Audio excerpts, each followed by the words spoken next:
Third year Agriculture Polytechnic. Look at the page number 58. On 58 page number, there is a chapter mulching. Mulching is the most essential for the controlling of soil erosion. In that, the first one, look at the definition of that mulching. Mulching of any plant residues or the other materials to cover topsoil surface. मातीचा पृष्ठभाग वाळलेल्या पालापाचोळ्याने पूर्णतः झाकून टाकणं, cover करणं, याला आपण mulching किंवा आच्छादन असं म्हटलं जातं. आता या चॅप्टरवर 2 ते 3 प्रकारचे प्रश्न येत असतात. त्यामध्ये पहिला प्रश्न आपण जाऊया की what are the benefits of mulching, आणि आपण मल्चिंग बेनिफिट्स ऑफ मल्चिंग हाही मुद्दा पाहूया. या मुद्द्यावर आधारित एक प्रश्न येतोय, तो 5 मार्काला असतो. तो आपल्याला अगदी सोप्या पद्धतीने 7 ते 8 मुद्दे आहेत, 9 मुद्दे आहेत, ते या ठिकाणी लिहिता येतील. यामध्ये it reduces the run off and control soil erosion. पृष्ठभागातून वाहणारे पाणी आणि रन ऑफ हा इरोजन त्या ठिकाणी कमी होऊ शकतं. शीट आणि स्प्लॅश, सालकाडी आणि पावसाच्या थेंबामुळे होणारी धूप कमी होऊ शकते. Second one, soil moisture is conserved due to more opportunity for water to have more period of contact with soil surface. मातीमध्ये ओलावा टिकून राहतो, एक नामी संधी आपल्याजवळ येऊन थांबलेली दिसून येते, आणि यामध्ये डायरेक्ट पावसाचा किंवा पावसाच्या पाण्याचा मातीशी येणारा संपर्क कमी होतो, यामुळे धूप कमी होते. रिडक्शन इन वीड ग्रोथ, तणाची वाढ थांबते. Temperature increase in root zone of plant which promotes the better hydrothermal environment.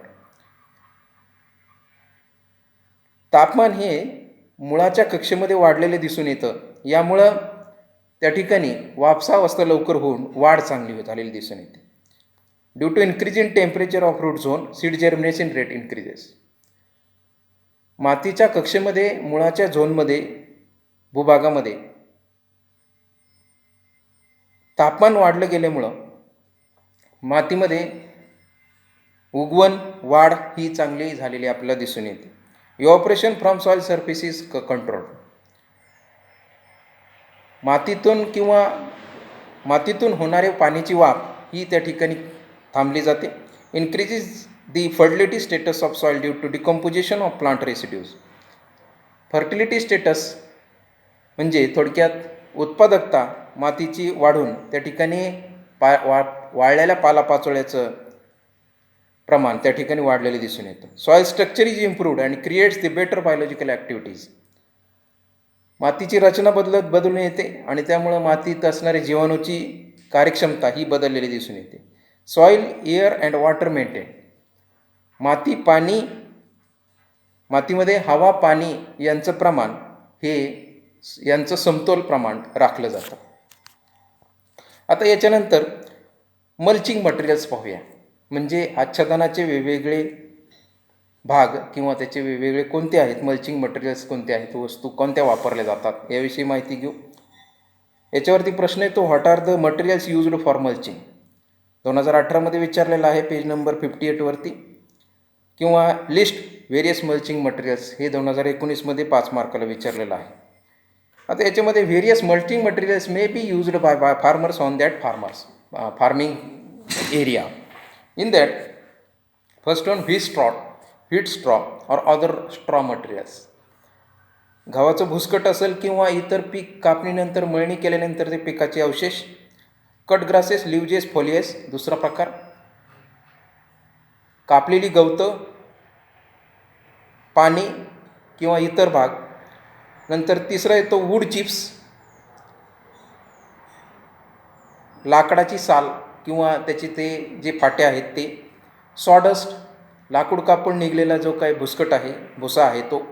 Papers, काही इतर कागदी पेपर्स असतील किंवा कागद असेल तो. सँडस्टोन्स, काही दगडगोटे हे येतील. आणि ग्लास वूल्स म्हणजे काचेचे तुकडे हे येतात. नंतर मेटल फॉइल्स, काही लोखंडाचे एकदम पातळसर असणारे खडे किंवा तुकडे.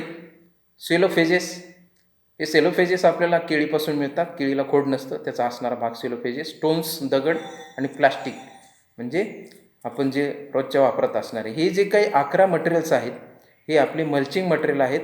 पेज नंबर 58 आणि 59वरतीही तुम्हाला पाहायला मिळेल.